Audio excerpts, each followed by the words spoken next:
Hello and thanks for joining us today at noon. I'm Mackailyn Johnson. Now at noon, debate continues on abortion rights around the country. Just ahead, we have the latest from Capitol Hill. And today kicks off Nurses Week. We'll introduce you to an incredible mother-daughter nurse team. Plus, lots happening in Little Rock this weekend. We have the information you need to be prepared. But first, we're joined here with Chief Meteorologist Tom Brannan. Good afternoon. How you doing? Doing well. How are you today? Doing pretty good. It's Friday. Very happy about it. That's bonus right there. Plus, the active weather has shifted away from us, Mackailyn. Absolutely. So looks like Mother's Day weekend's going to shape up to be very nice. Yes, it's going to be warmer. We had the storms yesterday, and now we're going to see some nicer weather into this weekend. Yes, I'm not expecting any rain. The rain is ramping up. In fact, it's pretty much out of Arkansas. I had a few sprinkles in northeast Arkansas. There's some wraparound cloud cover we'll deal with for the rest of the day as this upper level low moves away from Arkansas. But this afternoon, sunshine for about the southern half of the state and some spotty sun for the northern half of Arkansas. There you go. That's precipitation. It's pretty much over with. A very pleasant day indeed. Temperatures in the upper 60s here in Little Rock. We're at 67. The clouds keeping the numbers back a bit in northwest Arkansas. But look at the 73 in Camden with sunshine. 72 Texarkana and El Dorado coming in at 71 degrees. Here's the way the rest of your Friday shapes up. We'll be in and out of cloud cover. Temperature should make it to around 74 here in the downtown Little Rock area. Looking ahead for the weekend, well, we're going to talk about some hotter temperatures, but no rain in the forecast. Mackailyn, back to you. Thanks, Tom. And this afternoon, police are in the early stages of an investigation into the death of a Pine Bluff man. Police say they responded to a call that someone had been shot just after 2:30 this morning. When they arrived, they found 58-year-old Clyde Scott laying on the ground between two buildings in the complex, dead from an apparent gunshot wound. Authorities have not identified suspects or a motive for the shooting. We will keep you updated on the latest developments in this story right here on THV11 and thv-at-noon.com. The leaked draft opinion published by Politico Sunday night has sparked a week of protests over abortion rights. Natalie Brand has more details from Capitol Hill. Senators are heading home for the weekend to hear from constituents ahead of a planned vote next week, making abortion rights legal nationwide. In a pregnancy, I don't believe that it is the state that should intervene with its heavy hand and make the decision. If Roe versus Wade is struck down by the Supreme Court, abortion rights will be decided by individual states. I think those decisions should be made by the elected representatives of the people back in the various states. I think that's the correct answer. Republicans remain opposed to the Democratic bill, and that includes moderate Senator Susan Collins of Maine, who says she'll vote against it. Senator Collins and Alaska Republican Lisa Murkowski have proposed a more narrow bill to codify Roe, but keep protections for health providers who oppose abortion on religious grounds. We are not looking to compromise something as vital as this. States and legal experts are already anticipating what could be the next wave of legal battles. I think it brings up a lot of new questions. For instance, there are states that are trying to say, not only can we ban abortions within our state, but we're going to try to ban our residents from traveling into another state. Citing Supreme Court Justice Alito's draft opinion on Roe versus Wade, Republican state lawmakers in Louisiana advanced a bill through a House committee to criminalize abortion, classifying it as a homicide. Natalie Brand, CBS News, Washington. The Louisiana bill, which classifies life as beginning at fertilization, still has to be voted on in the full legislature.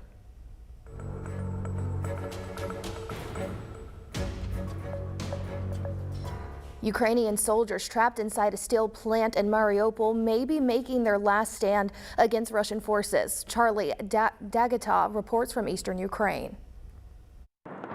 In between the bombing and the bullets at the besieged steel plant, rescue teams have somehow managed to evacuate almost 500 civilians. Yet the gun battles have continued, and a Russian separatist commander says Ukrainian forces have run out of ammunition. By the 9th of May, we'll try to take it all, he said. That's Victory Day, when Russia celebrates the defeat of Nazi Germany.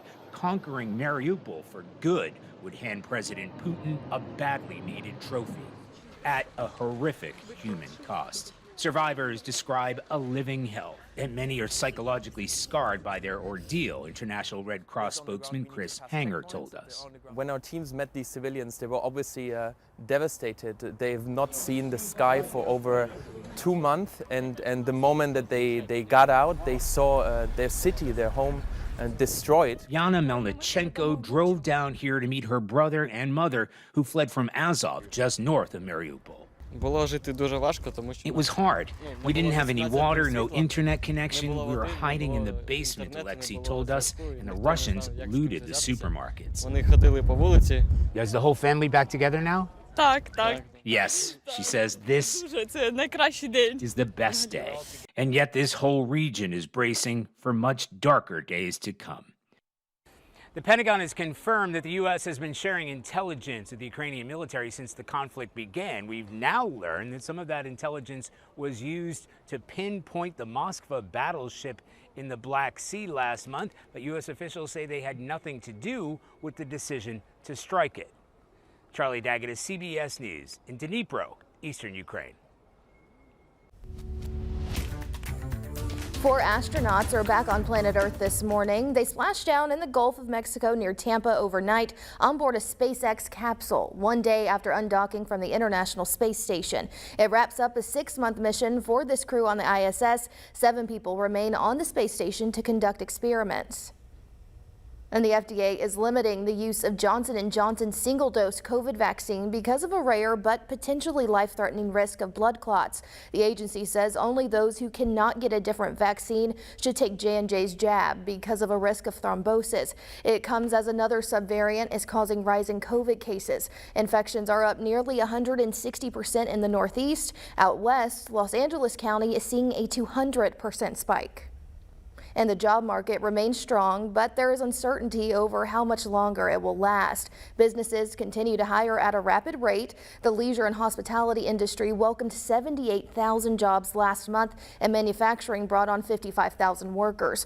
Overall, the economy added 428,000 jobs in April. That's the 12th straight month of at least 400,000. But there are questions about how long this strong labor market will last as employers contend with inflation. The Federal Reserve is trying to slow rising prices by increasing interest rates, and that's making Wall Street nervous about the health of the overall economy.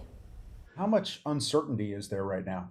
I think there's huge uncertainty. The Fed is raising interest rates. We know that there is a real supply chain issue that persists. And as this all shuffles out, there's a real fear that we could head into a recession.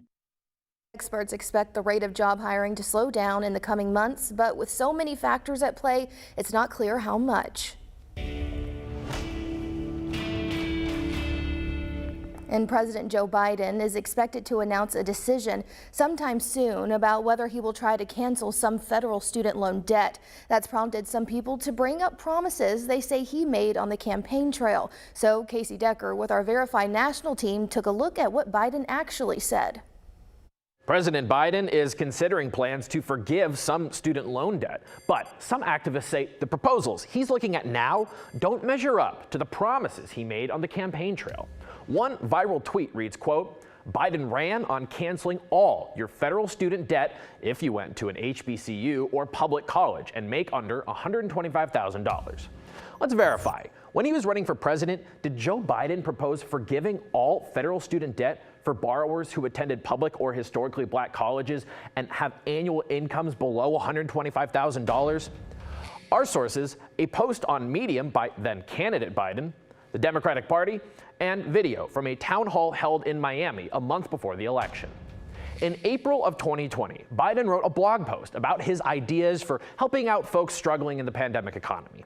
One of those ideas, quote, "I propose to forgive all undergraduate tuition-related federal student debt from 2- and 4-year public colleges for debt holders earning up to $125,000. He said this would also apply to HBCUs and MSIs, minority-serving institutions. The same language appeared in the official Democratic Party platform, which was approved at the 2020 Democratic National Convention. And then, during an NBC town hall in October of 2020, Biden referenced a version of the same plan when answering a question about the economic obstacles facing young people. That's why I'm going to eliminate a lot of your student debt if you, in fact, if you come from a family less than 125 grand and you went to a public university. So we can verify, yes, when he was running for president, Joe Biden proposed forgiving all federal student debt for borrowers who attended public or historically black colleges and have annual incomes below $125,000. With your Verify, I'm Casey Decker. Now, if you have something you want verified, email us verify@thv11.com or reach out on social media. And just ahead, Barrett Tryon introduces us to a unique pair who weathered the worst of the pandemic together. Returning to dry conditions for several days, but it's going to heat up. Mother's Day weekend looks to be hot and humid. I'll have your forecast after the break.